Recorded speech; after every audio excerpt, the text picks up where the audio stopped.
เปิดตัวสบายลีสบายล็อกกันขมิดอ่าโอจะเปิดตัวเนาะเพราะว่า Facebook อ๋อตั้ง Facebook อันสันเผาละเมิดเนาะเพราะว่าบางอีก็เซตฮอทาง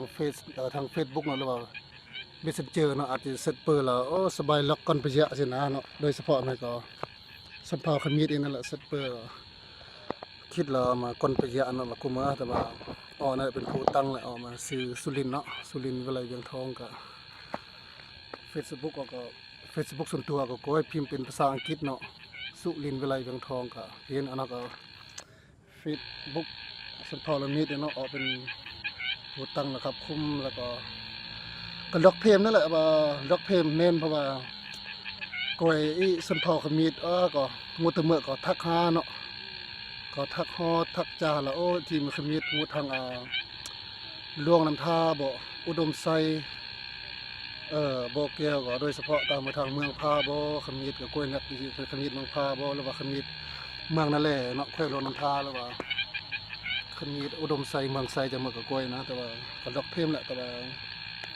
กล้วยก้อนขมิดมาก็น้องหักหิดคลองก็ซองมาก็ทักถ่วงหอบางทีเนาะจะมาก็ดอกเพิ่มเนาะก็เลยถ่ายคลิปวิดีโอเพื่อเปิดตัวนะบางทีอาจจะก็ส่องว่าก่อนไปเยอะแล้วก็เลยเซตฮอทาง Messenger ก็อาจจะทักทายแบบก่อนไปเยอะเนาะแต่ว่าบางอีออกตอบบางอีก็ตอบเนาะออกจาเลยตรงๆแต่ว่าก็มา Facebook ก่อนไปเยอะเด้อแต่ Facebook อ๋อนั่นแหละเป็นเนาะชื่อสุรินทร์เนาะ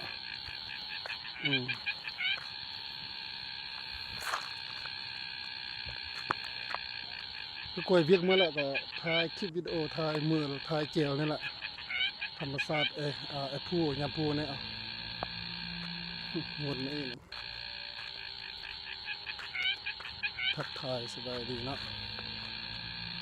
ก็จะเมื่อก็ฝากติดตามเนาะ Facebook สัมภาระเมตรแล้วก็ YouTube ก็YouTube ก็กล้วยประมาณละอวยนั่นแหละ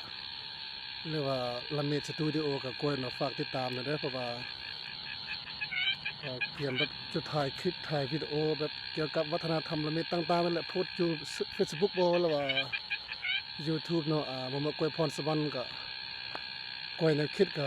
จอยๆพวกนี้ก็พี่เนาะโดยเฉพาะคนขมิดอีแต่สัญญาเนาะ